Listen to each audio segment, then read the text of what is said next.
Hi, academic writing students. Some of you asked for some general tips for researching. So this short video is going to go over some of those tips. Just as a reminder for this class, your research essay final draft, I want you to have 5 sources, but you can have more if you like. At least 4 of those should be trustworthy and credible.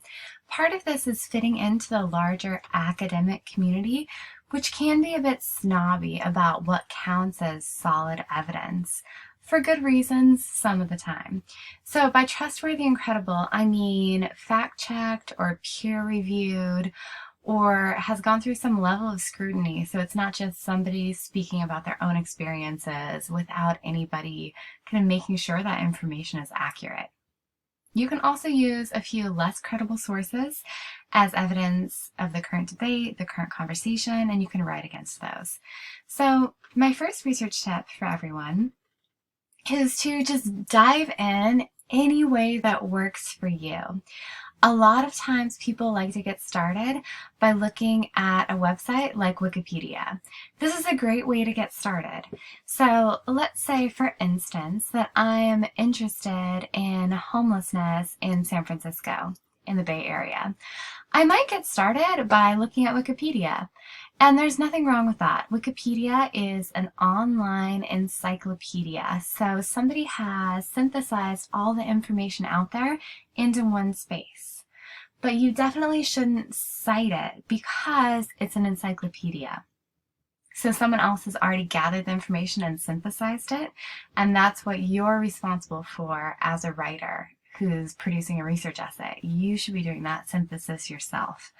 But you definitely can use it as a good place to orient yourself to what's going on in the research. And it's very convenient because almost everything has this citation. So it's as easy as clicking on that and looking at that particular reference and viewing that and citing the original source. And that's what most teachers really prefer you to be doing, because that shows that you've taken the time to do the due diligence, that you've read the original, and you're going to analyze it and synthesize it yourself and not rely on a different writer to do that for you. You could also start with a news article. Sometimes this is a very convenient way to orient yourself to the larger topic. So, for instance, let's say that I'm interested in the way that diet and unhealthy food choices is not evenly distributed across our society. So some people have worse food options. I might start by reading something like an opinion editorial on the LA Times. This particular one is great. Why do poor Americans eat so unhealthfully? And what you'll notice, though, is often it will have links to more scholarly, credible sources. So here, if we click My Research, we actually get a scholarly journal article that's published in the Journal of Sociological Science.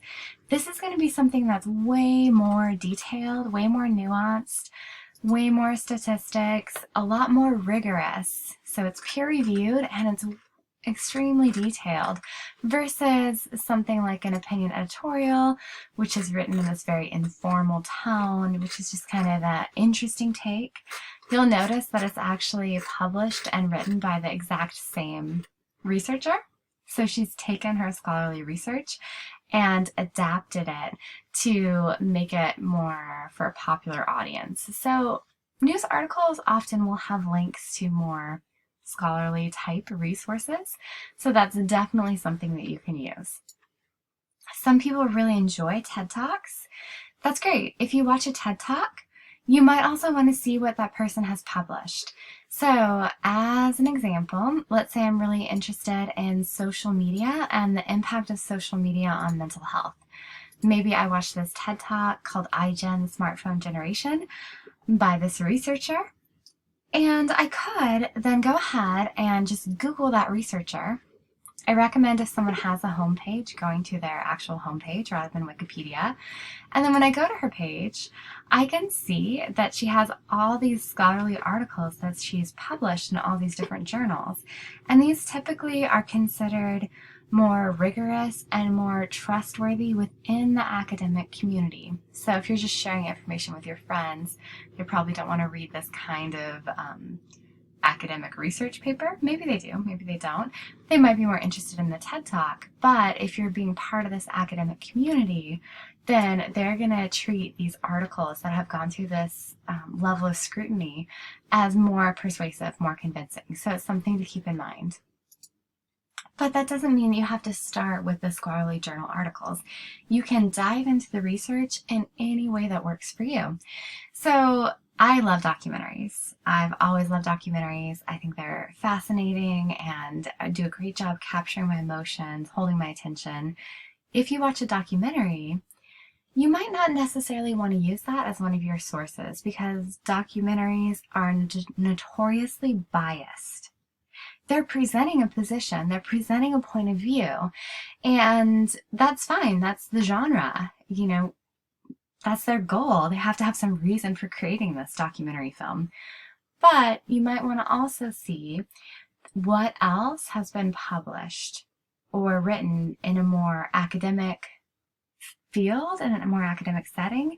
So what you can do, if you watch a documentary you love, so I really loved the documentary The 13th, I can just go on IMDb and I'll just, search for 13th.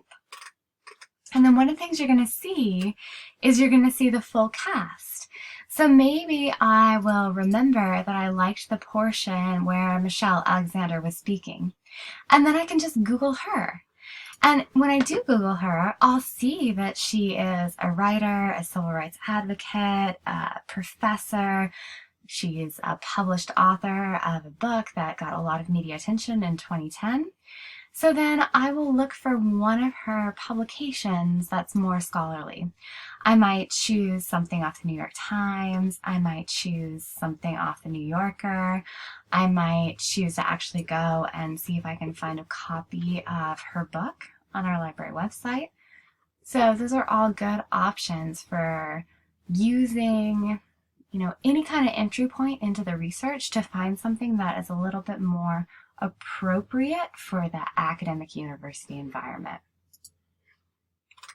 I definitely recommend writing research questions to guide your focus. So you can choose a few specific questions that help you keep your goal in mind so you don't get lost in your research, so you don't go down the rabbit hole. And you can always change your research questions or shift your focus. It's just a good idea to get started with a couple specific questions in mind. For many papers, your thesis statement is actually your answer to one or more of your research questions. And then my third tip, and this is something that I really struggled with as a student, is to not get lost in the research. If you have a lot of curiosity, it can be very, very tempting to go down the research rabbit hole. Unfortunately, we're working in the quarter system, so you only have a limited number of weeks to do your research and write your essay. So you don't have that time to read everything related to your topic. So try to not read sources that are only kind of tangentially related. You can skim sources, and if it feels like it's not really focused on what you want to focus on for your essay, just save the links for later. Give yourself permission to keep your focus narrow. You don't want to end up spending a ton of time reading without actually writing anything, because ultimately you're going to be responsible for turning in your paper. So don't go too far down the research rabbit hole. If you aren't having success finding things, sometimes just changing your search terms can really affect your results. So if you're searching unhealthy food and income, you might not find anything. But if you then search food, health, and socioeconomic status, you might find a ton of things. If you find an article that's really relevant, that's perfect, then what you want to do is you want to look at the abstract and then use those keywords as your search terms. So, for example, this article we were talking about earlier, you can see that it has the keywords listed, and you can go ahead and then use those as your search terms, and that will really help save some time. Also, use the references section to find more articles. If you find the perfect article and it's really relevant, then chances are that a lot of the references are going to also be great sources for you to check out and then cite. So you can look for the DOI, look for a link, you can try Google Scholar, you can try our library database. So for instance, if we look at this article and we go all the way to the references page, you'll see that a lot of these actually are available, and you can just click on the DOI and pull those up. So you can scan the titles and see if it looks like it might be relevant for you, and then go ahead and check out that source. So those are my top 5 research tips. Thanks for watching this video.